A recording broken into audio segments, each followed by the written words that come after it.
Hola, ¿qué tal estudiante de segundo grado de secundaria?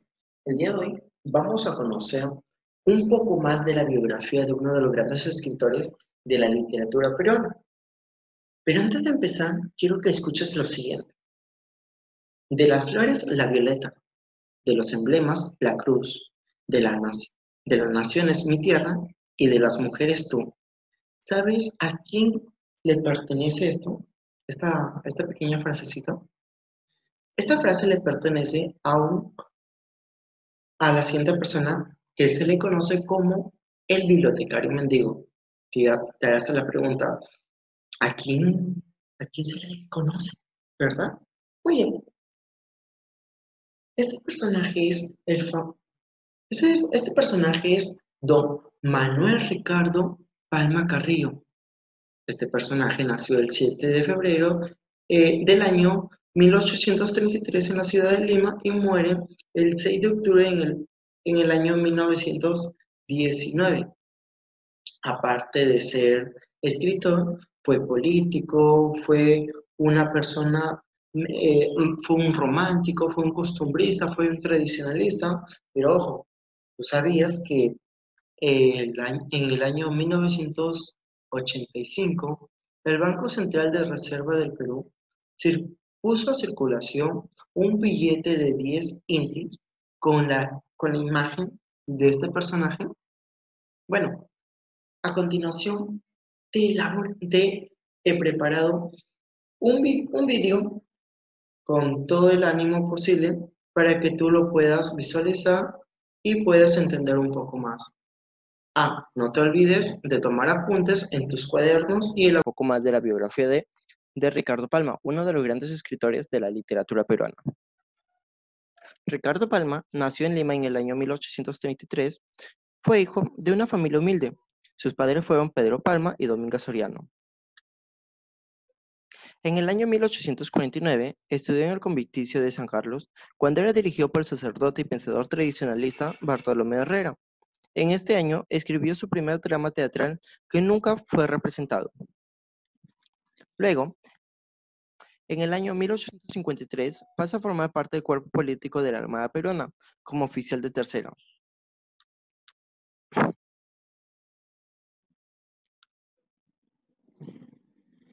Luego, en el año 1855, publica su primer libro de versículo titulado Poesía, donde utiliza el nombre de Manuel R. Palma. En ese mismo año, naufraga a bordo del moderno vapor Rima, debiendo afrontar un agotador peregrinaje, ganándose una honrosa recomendación por su conducta responsable. En el año 1857, fue separado momentáneamente del ejercicio de su cargo, por haber fecundado la sublevación del general Manuel Ignacio Vivanco contra el gobierno de Ramón Castilla. El 23 de noviembre del año 1860 contribuyó al frustrado asalto dirigido a José Gálvez, de quien Palma era partidario, y luego fue exiliado a Valparaíso, Chile, donde luego escribió Lira Americana. En el año 1863, luego de ser amnistiado, regresa al Perú, publica Anales de la Inquisición de Lima. En el año 1866 participa de la guerra contra España, salvado moría en la Torre de la Merced en el combate 2 de mayo y presenciando la muerte de José Gálvez, de quien era asistente. En el año 1867 interviene en la sublevación de José Balta contra Ignacio Prado, hecho que fue exiliado a Guayaquil, Ecuador. En el mismo año publica una serie de artículos periodísticos, a modo de sátira política, llamada Congreso Constituyente, utilizando el seudónimo de Un Campanero. En el año 1868 regresa al Perú y es nombrado senador por el departamento de Loreto. En el año 1872, tras el asesinato de José Balta, se retira de la política para dedicarse exclusivamente a la literatura. En el mismo año, publica su primera serie de tradiciones peruanas.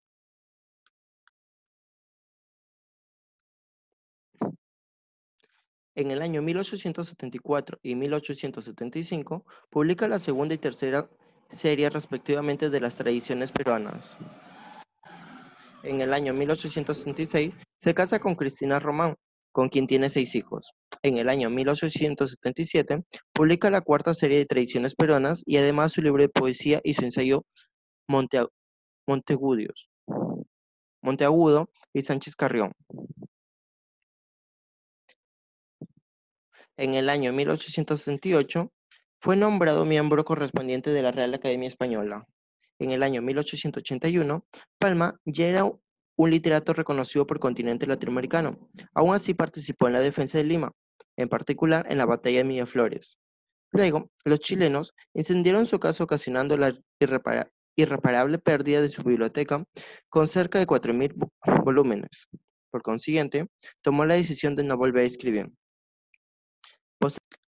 Posteriormente presentó una nota de protesta en Estados Unidos, luego fue arrestado por 12 días y luego de estos días fue liberado por la zurda decisión.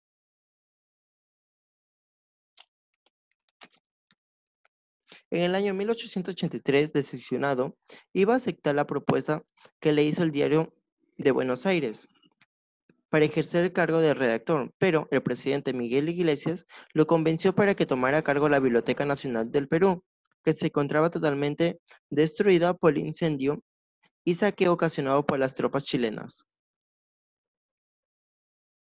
Posteriormente, tomando su reconocida trayectoria, empezó a solicitar libros a diversas personalidades y ahora lo conocen con el apelativo que él mismo se autodenominó, el bibliotecario mendigo, y en ese mismo año publica la quinta y sexta edición de Tradiciones Peruanas.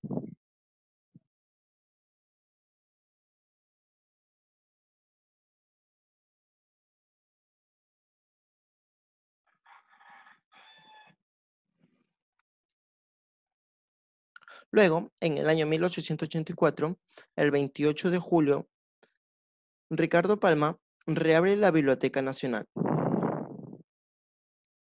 4 años después, en el año 1888, fue severamente cuestionado por Manuel González Prado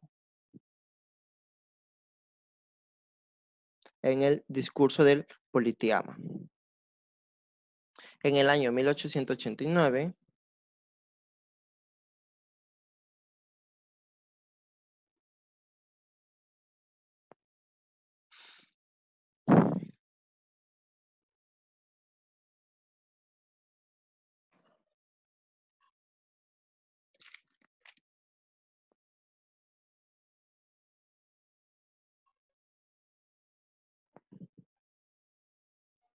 luego en el año 1889 publica Ropa Vieja, sexta serie de tradiciones peruanas.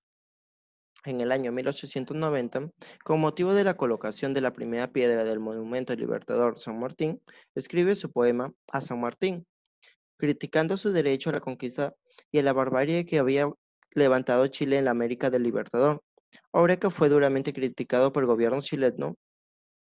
En el año 1891 publica su octava edición de Tradiciones Peruanas, llamada Ropa Apolillada.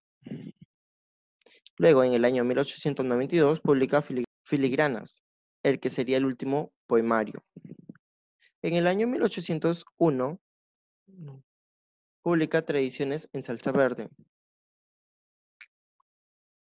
que fue duramente criticada y luego se publicó en el año 1973. Luego, en el año 1906, publica Mis últimas tradiciones peruanas y cachivachería.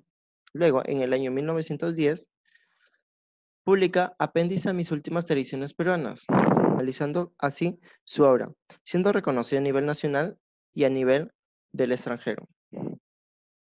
En el año 1912, luego de 29 años bajo la dirección de la Biblioteca Nacional, renuncia al cargo por discrepancia por el gobierno a quien nombra como responsable a Manuel González Prada. Luego, el 11 de marzo, recibe un homenaje en dicha Biblioteca Nacional.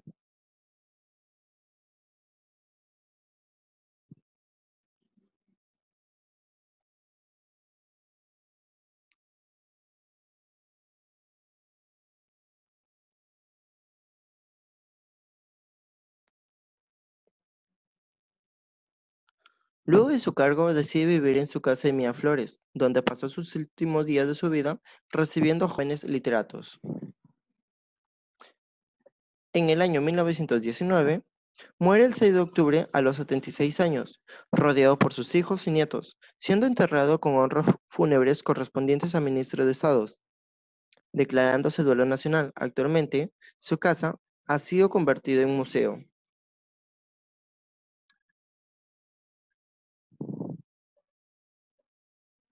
Por lo tanto, y como dijo don José de la Riva Agüero, como nadie antes que nadie, encarnación legítima del espíritu de nuestra patria. Gracias.